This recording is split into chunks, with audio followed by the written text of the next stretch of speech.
When I was just a small child, I was introduced into the world of psychiatrics, not by my own choice. It was there that I was observed and my behavior was watched. I was asked questions that I didn't even know how to understand, let alone give an answer for. And as a result, I was led to believe that there was something wrong with me that needed to be fixed. Fixed with medications like Ritalin for problems that didn't even exist. I want to talk with you about psychiatric abuse, how it's related to narcissistic abuse, and how it can affect people throughout their lives. My name is Kevin, and this is The Royal We. Before I continue, I want to let you know that I'm here for your support. Down in the description box, you'll find access for one-on-one appointments. In addition to that, I have a brand new life coaching program where I teach Monday through Friday, live with questions and answers. At the end of each week, we come together as a community, as a group, all for only $49 for an entire month. I encourage each and every one of you to get enrolled now, especially those of you who are trying to start a brand new life. Now, I can remember my mother dropping me off at the psychiatrist's office, about 7, 8 years old, while she was in the waiting room. I could still see the guy in his suit, one leg crossed in front of the other.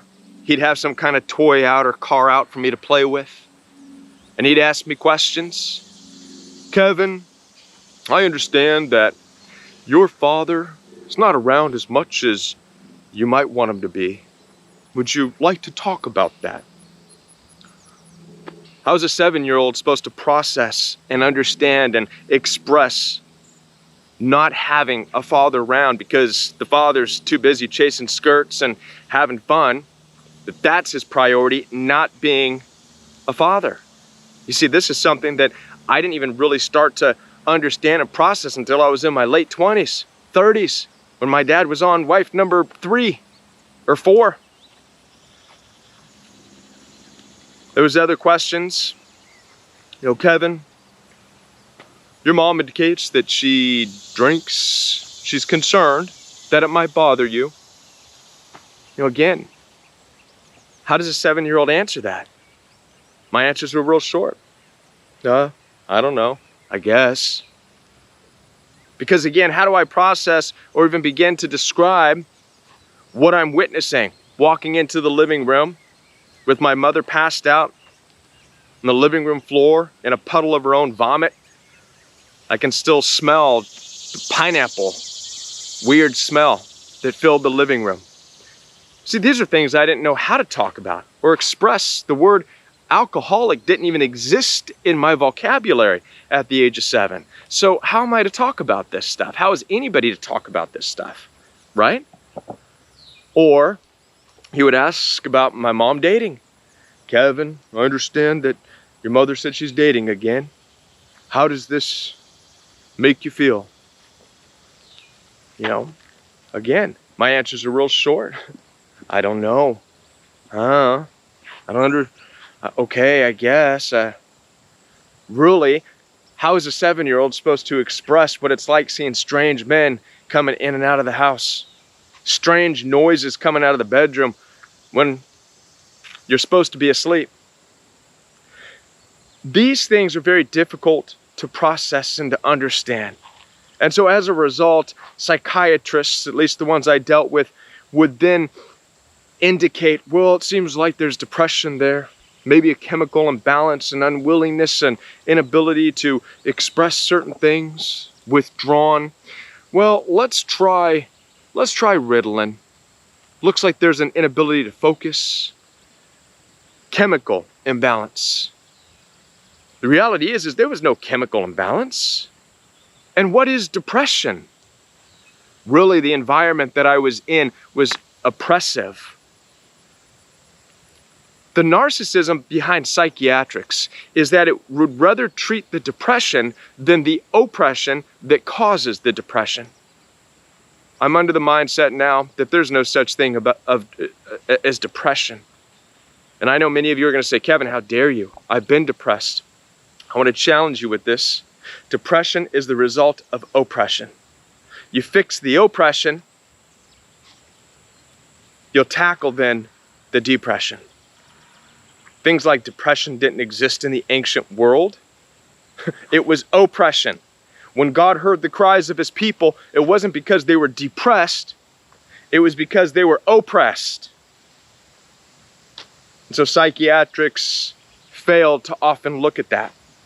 And instead of shoving the Ritalin down the throat of the people partaking in the abusive, neglectful nature, shoving that Ritalin down the throats of narcissists, they were shoving Ritalin and medications to tackle the chemical imbalance in the people who were affected by it.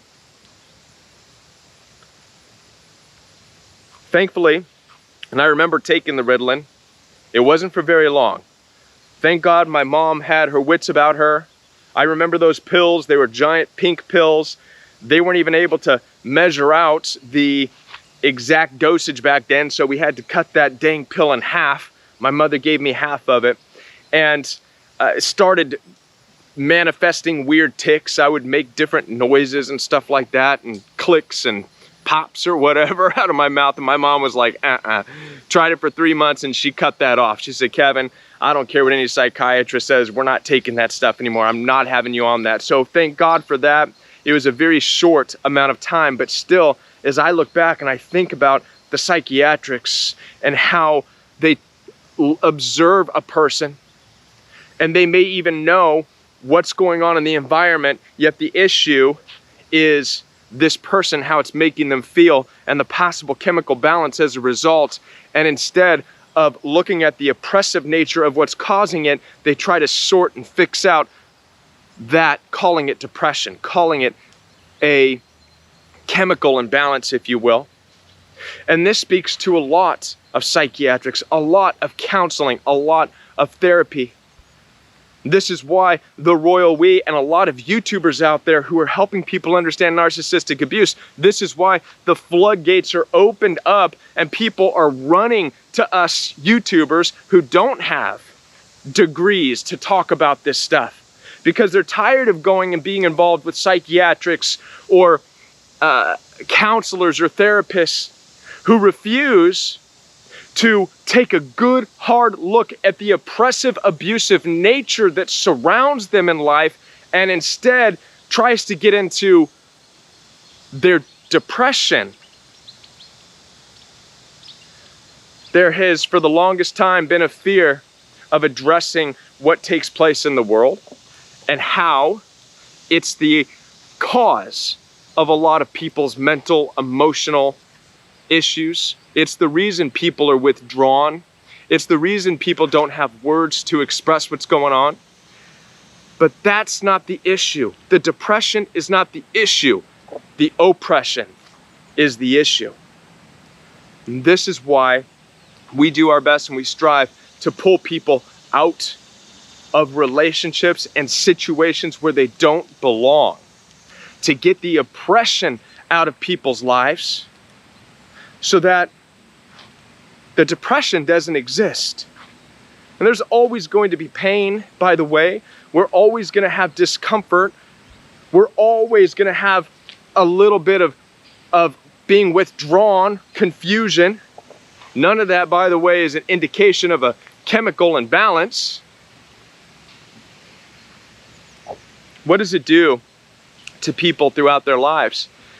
Well, as a result of that, for me personally, anytime I came across oppressive environments, it always caused me to, instead of looking at the oppressive environment, it caused me to look at myself. What's wrong with me, right? Because that's what took place when I was a child.